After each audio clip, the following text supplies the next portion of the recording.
Bueno, tenemos aquí ya al licenciado Julio Talamonti para analizar este caso de extraditables. Casos de extraditables. ¿Qué personas aplican a esto? Si es que se podría dar un calificativo de aplicar a esto. Pero bueno, Alejandra, vamos a presentar a Talamonti. Así es, Andri, así lo presentamos luego de que surgen nuevas personas con posible extradición hacia los Estados Unidos. Nos acompaña Julio Talamonti. Bienvenido. Hola, Alejandra, ¿cómo tú estás? Talamonti. Hola, Andri, es un gusto saludarte. Televidentes, por supuesto que a ustedes es un honor también poder saludarlos. A ver, ¿qué delitos aplican para que Estados Unidos generalmente pida a ciudadanos guatemaltecos en extradición? Delitos como el narcotráfico, es decir, el tráfico ilícito de estupefacientes, la trata de personas y por supuesto el lavado de activos, entre otros. Hay dos tipos, Andri y Alejandra, de extradición. Número uno, la extradición activa, cuando es el Estado guatemalteco el que requiere a otro Estado, a un ciudadano guatemalteco o extranjero, en extradición para ser juzgado en Guatemala.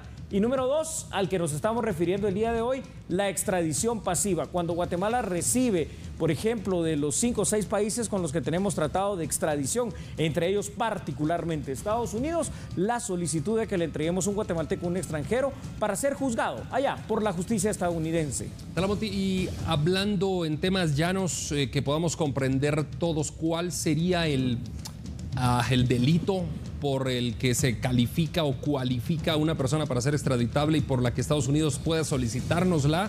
¿Solamente narcotráfico o habrá algo más? No, hay más delitos, pero particularmente en los casos que hemos estado viendo, Andri y Alejandra, televidentes, en los últimos tiempos y en las últimas semanas, son delitos que están vinculados al narcotráfico. ¿Qué les digo? No solo el narcotráfico, ¿verdad? El lavado de activos también. El hecho de cometer otro tipo de delitos como la asociación ilícita, el utilizar las instituciones bancarias estadounidenses para poder lavar el dinero y darle alguna situación de apariencia legal, y delitos que de hecho son cometidos en territorio estadounidense. Ahora, llama la atención algo, ¿no? El perfil de las personas que están siendo pedidas en extradición parece ser un perfil bajo, es decir, de personas que aquí nadie sospecharía que son delincuentes. Una situación, increíble eso, claro. Increíble, ¿eh? Sí, Increíble. Julio Así es. Talamonti, hace unos días trasciende que incluso la DEA ingresa a uno de los centros carcelarios Así para es. localizar a personas con extradición hacia los Estados Unidos. ¿Cómo se realizan estas operaciones? ¿Bajo qué marco legal se permite que ellos puedan ingresar al centro carcelario? Muy bien, Alejandra, este tema es bien particular. No existe ningún marco legal que pueda regular esto. Sin embargo, vamos a la parte fáctica y a la parte práctica. El Estado guatemalteco no está en la capacidad total de poder perseguir e investigar y sancionar y llevar a Estados Unidos a muchos ciudadanos guatemaltecos y extranjeros que están pedidos en extradición por el tema de los delitos contra el narcotráfico. Entonces, ¿cómo es que realmente esto funciona?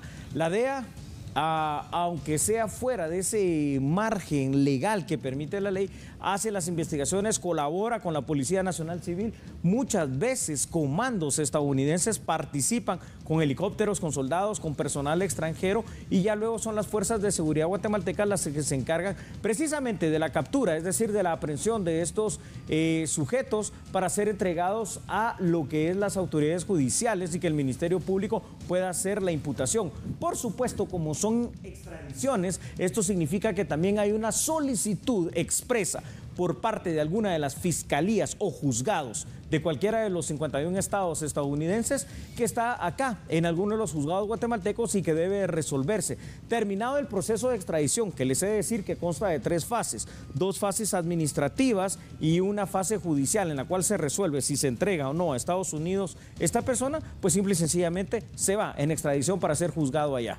Talamonti, cuando hablabas en tu intervención anterior del perfil de las personas que últimamente están pidiendo, es perfil bajo. Perfil bajo, hay dos maneras. Uno a veces se hace como de perfil bajo, aunque no lo sea, y otro que sí realmente es un perfil bajo, que como tú lo dijiste y lo acotaste, aquí quizá pasaría desapercibido ante incluso las mismas autoridades. ¿Por qué se da esto, Talamonti? Quiero comentarles lo siguiente, Andrea, Alejandra, televidentes. Normalmente los capos del narco guatemaltecos están asociados todavía a los cárteles mexicanos de la antigua usanza, es decir, aquellos cárteles como en este caso, por ejemplo, la última solicitud no la última, sé que una de las recientes, que es la que estamos viendo ahí, de uno de los integrantes de la familia Mendoza, que está siendo extraditado porque ellos son de los que son benefactores, llamémoslo así, en su pueblo, que son protegidos por su gente. Todavía aquí no está mucho la influencia en el capo del narcotráfico guatemalteco, del cártel Jalisco Nueva Generación, del cártel del Golfo y del cártel de los Zetas,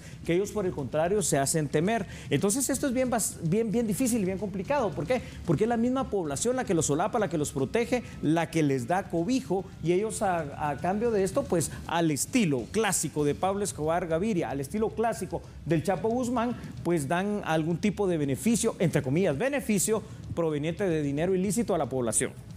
Julieta Alamonte, ¿es obligatoria la extradición de ser una persona elegible a ser extraditada? ¿Puede ella optar a no ser extraditada? ¿Puede decir, no quiero que me extraditen, quiero quedarme en mi país enfrentando la justicia acá, o simplemente no hay opción y es obligatorio? Hay dos posibilidades, fíjate, Alejandra. Si la persona que está solicitada, por ejemplo, hay países con los cuales tenemos convenios de extradición, que realmente son muy pocos, ¿no? Estados Unidos, Bélgica y 3 o 4 países más, entre ellos España. Esto es bastante dramático porque realmente son muy pocos esos convenios que pueden haber de reciprocidad en cuanto a la extradición.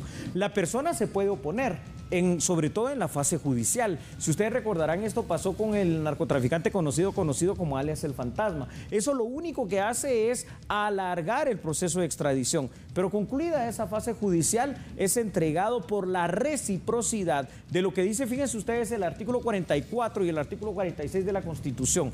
Sobre todo el artículo 46, que dice que los tratados en materia de derechos humanos pues cobran ese rango constitucional, y por ello Guatemala está obligado a ser recíproco con los estados con los cuales tiene, como es en este caso es Estados Unidos de América, estos tratados de extradición. Solamente pueden servir las técnicas y tácticas dilatorias, Alejandra, pero al final de cuentas, aún siendo juzgados por delitos aquí, serán entregados tarde o temprano a Estados Unidos. Ahora, Talamonte, yo tengo una pregunta quizá muy, sí, por favor, muy inocente, pero quisiera... No, una pregunta es pregunta, importante. ¿Por qué, si en Guatemala ya están en la cárcel, sí, ¿no? sí, ¿por qué se extradita a Estados Unidos? ¿Estados Unidos en qué se beneficia teniendo al preso allá si aquí ya está preso? Bueno, fíjate, Alejandro, en la televisión en vivo, ¿verdad? Fíjate, Alejandra, disculpen, ¿qué pasa aquí? Lo siguiente, yo sí estoy de acuerdo con esta situación de la extradición hacia Estados Unidos. A ver, las cárceles en Guatemala son muy permeables, son muy flojas, permiten la corrupción, permiten la comodidad, permiten inclusive, si se puede, como ha pasado en casos, hasta la fuga. En cambio, en Estados Unidos, como vemos en el caso de casos al día de hoy, el del Chapo Guzmán, muy puede ser o pudo haber sido el capo de capos en México, el más famoso de los narcotraficantes después de Pablo Escobar Gaviria, pero allá es juzgado como cualquier otro ciudadano, sin prebendas, sin privilegios y con todo el rigor y la fortaleza de la ley. En mi criterio sí es bastante mejor el hecho de que se pueda dar este juzgamiento y esta prisión de ciudadanos acusados de narcotráfico, así sean guatemaltecos o extranjeros, en territorio estadounidense por un simple hecho: justicia, combate a la corrupción, combate a la impunidad. Julieta Alamonte, gracias por acompañarnos. Definitivamente es importante conocer estos temas, sobre todo cuando son una coyuntura y con la frecuencia en que se están originando en nuestro país. Alejandra, Andri, un honor. Alamonte, gracias. Seguimos con la información TN 23.